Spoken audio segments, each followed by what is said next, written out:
Housing ફાઇનાન્સનો management જોડાઈ રહ્યો છે. જો અહીંયા પરિણામ આપણને આવતા દેખાયા હતા. પ્રોફિટની અંદર નેટ ઇન્ટરેસ્ટ ઇન્કમની અંદર એક વધારો થયો છે. પ્રોફિટ આપણને થોડો એવો વધતો દેખાયો છે, પરંતુ ખાસ કરીને એનઆઈએમ્સની અંદર થોડો 20 બેસિસ પોઈન્ટનો ઘટાડો આવ્યો છે અને ક્રેડિટ કોસ્ટ પણ અહીંયાથી વધતી જોવા મળી છે.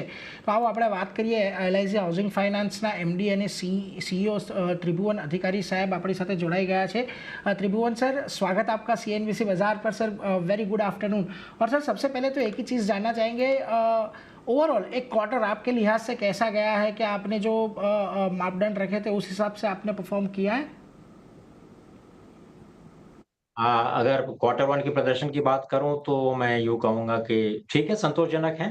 अगर ईयर ऑन ईयर की बात करें तो हमारा रेवेन्यू फ्रॉम ऑपरेशंस लगभग 7% बढ़ा है. नेट इंटरेस्ट इनकम 4% बढ़ी है. प्रॉफिट बिफोर टैक्स करीबन 4% बढ़ा है. प्रॉफिट आफ्टर टैक्स 5% बढ़ा है. आउटस्टैंडिंग लोन पोर्टफोलियो 7% बढ़ा है. डिसबर्समेंट में हालांकि बहुत ज्यादा ग्रोथ नहीं है, लगभग फ्लैट है, बट संतोषजनक है. नेचुरली चाहत तो थी कि और बेहतर हो, पर क्वार्टर वन है, साल का पहला क्वार्टर है, तो जो ऐतिहासिक हमारा प्रदर्शन रहा है, थोड़ा सा ऑफ टेक्स क्वार्टर वन में स्लो रहता है और धीरे धीरे जैसे ही साल बढ़ता है quarter two, quarter three, quarter four में इसमें वृद्धि आती है. तो मैं आशान्वित हूँ कि आने वाले 3 क्वार्टर्स में हम शानदार प्रदर्शन करेंगे और जो भी हमारे लक्ष्य और हमारे गोल्स हैं उनको हम मीट करेंगे साल के एंड में.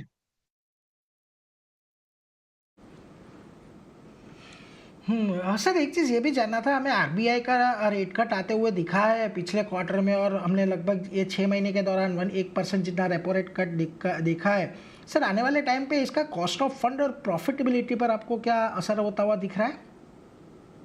हाँ, इस वक्त सबसे बड़ा चैलेंज हमारे लिए यही जो रेट ऑफ इंटरेस्ट है, चाहे वो कॉस्ट ऑफ फंड्स हैं या चाहे हमारे लेंडिंग रेट्स हैं, यही सबसे बड़ा एक चुनौती हमारे लिए है. क्वार्टर वन में हालांकि पिछले साल और इस क्वार्टर में करीबन 100 बेसिस पॉइंट्स की कटौती आरबीआई ने रेपो रेट्स में की थी, और उसकी वजह से हमारा, अगर मैं क्यूमुलेटिव कॉस्ट ऑफ बोरोइंग की बात करूं तो लगभग इस वक्त Q1 के अंत तक 7.5% की है, जो कि 7.73% थी Q4 के अंत में. तो 23 बेसिस पॉइंट्स की गिरावट है क्यूमुलेटिव कॉस्ट ऑफ फंड्स में.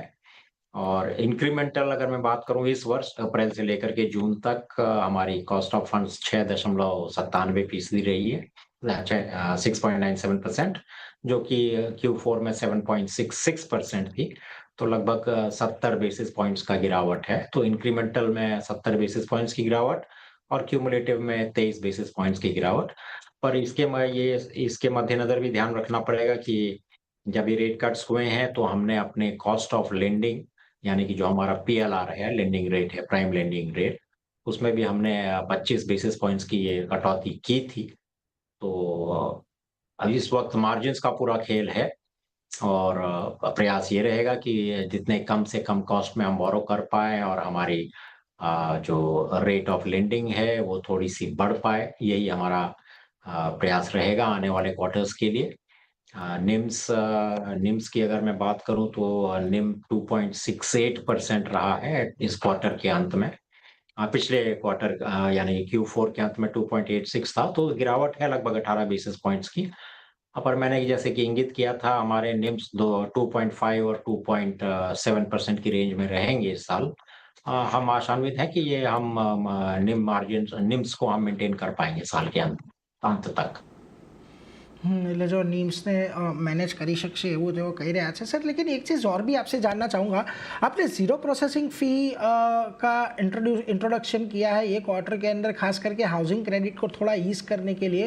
सर इसका कोई इम्पैक्ट आपके रेवेन्यू पे, ओवरऑल प्रॉफिटेबिलिटी पे आएगा? देखिए, ये कंपनीज बीच बीच में करते रहती हैं ग्राहकों को आकर्षित करने के लिए, लुभाने के लिए. हम और हमारे कॉम्पिटिटर्स जीरो प्रोसेसिंग फीस का ये ऑफर देते रहते हैं. तो इससे हाँ फर्क पड़ता है, क्योंकि प्रोसेसिंग फीस एक अच्छा खासा कंपोनेंट रहता है ग्राहक के कॉस्ट में. तो प्रोसेसिंग फीस जब हम वेव करते हैं तो ग्राहकों को एक एडवांटेज मिलता है, और उसमें हम देखते हैं कि नॉर्मली प्रोसेसिंग फीस वेवर में हमारे बिजनेस में थोड़ा सा इजाफा होता है. But quite naturally processing fee जब हम नहीं लेते हैं ग्राहक से, तो नेचुरली हमारे अदर इनकम में भी उसका असर पड़ता है, अदर इनकम कम होती है। तो एक बैलेंसिंग एक्ट होता है, ये पूरे साल भर तो हम नहीं कर सकते हैं, पर बीच-बीच में जैसे अब आने वाले समय फेस्टिव सीज़न आ रहा है, गणपति महाराष्ट्र में गणपति पूजा और गुजरात और बाकी देश भर में दिवाली वगैरह-वगैरह, दिवाली, दशहरा। तो उसमें एक प्रोसेसिंग फीस का वेवर हम करते हैं, पर ये इसको हम बैलेंस करते रहते हैं बीच-बीच में। देखते हैं कि हमारे इनकम पर भी बहुत ज़्यादा इसका असर ना पड़े और जो हम ग्राहक ज़्यादा से ज़्यादा ग्राहक हमारे पास आ सकें या आने आने के लिए प्रेरित हों। सर एक अफोर्डेबल हाउसिंग सेगमेंट बहुत ही मुख्य एक सेगमेंट है और सर इसके अंदर आपको कैसा मोमेंटम देखने को मिल रहा है, स्पेशली जब हमने 1% का रेट कट देख चुके हैं उसके बाद? अफोर्डेबल हाउसिंग में जैसे कि हम लोगों ने पिछले साल ही प्रवेश किया है, इसके पहले हम लोग ज़्यादातर प्राइम सेगमेंट में ही काम करते थे। पिछले वर्ष हम लोगों ने एक प्रोडक्ट लॉन्च किया था सितंबर के महीने में और उसके बाद ही हम लोगों ने अफोर्डेबल हाउसिंग में मैं ये कहूँगा पूर्ण रूपेण आने की कोशिश की है। अभी ट्रैक्शन दिख रहा है, पर वो जो गति या मोमेंटम या वॉल्यूम्स हमें चाहिए अभी नहीं है, पर ये हम अच्छी तरह जानते हैं कि ये एक नया सेगमेंट है, इस सेगमेंट में हमारा पुराना कोई अनुभव नहीं है। तो और ये सेगमेंट थोड़ा-सा रिस्की भी है, तो जो जोश-खरोश में हम ऐसा कोई कदम नहीं उठाना चाहेंगे या ऐसा कोई निर्णय नहीं लेना चाहेंगे जिससे कि ये बाद में हमें दिक्कत आ सके। तो ये सेगमेंट इम्पोर्टेंट है, इसमें कहीं दो राय नहीं है और इस सेगमेंट में हम सोच समझ के धीरे-धीरे कदम रख रहे हैं और हमें प्रोग्रेस दिख रही है। जी सर। सर वैसे तो आपने एनआईएम के बारे में बताया 2.5 से 2.7 वाली रेंज के लिए, लेकिन ओवरऑल सर क्या गाइडेंस आपका रहेगा और भी चीज़ों को लेकर, लोन ग्रोथ को लेकर, और उसके बारे में अगर आप कुछ बता पाएँ? जैसे कि मैंने कहा क्वार्टर 1 साल का पहला क्वार्टर रहता है और हम हमारी कंपनी में नॉर्मली अप्रैल और मई के महीने में ये ट्रांसफर प्रमोशन का एक साइकिल चलता है, एक दौर चलता है, जिसके वजह से काफ़ी डिस्प्लेसमेंट्स होते हैं की पोजीशंस में हमारे। तो नेचुरली जो ग्रोथ या मोमेंटम हमें चाहिए होता है, वो थोड़ा-सा स्लो रहता है और जैसे-जैसे Q2, Q3, Q4 आता है, तो हमारी ग्रोथ, मोमेंटम सब कुछ पिकअप होती है। और जैसे कि मैंने कहा हमारा इस साल भी Q2, Q3, Q4 अच्छा रहेगा। गाइडेंस की अगर मैं बात करूं तो हम लोगों ने क्या क्या कहते हैं लोन बुक ग्रोथ में डबल डिजिट ग्रोथ की एक गाइडेंस हमने दी है।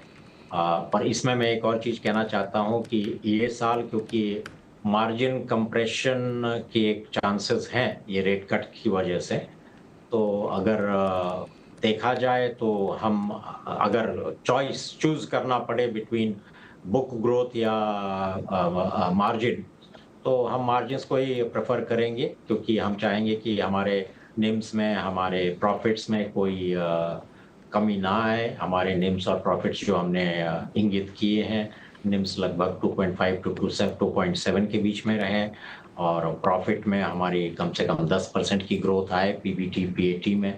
तो उसको लेकर के हालाँकि हम चाहेंगे कि हमारी बुक ग्रोथ भी हो, डिसबर्समेंट ग्रोथ भी हो, पर अगर मुझे एक फैसला लेना पड़े कि मार्जिन्स पे मैं ज़्यादा ध्यान दूँ या ग्रोथ पे मैं ज़्यादा ध्यान दूँ, तो शायद कहीं न कहीं हमें मार्जिन्स की तरफ झुकना पड़ेगा।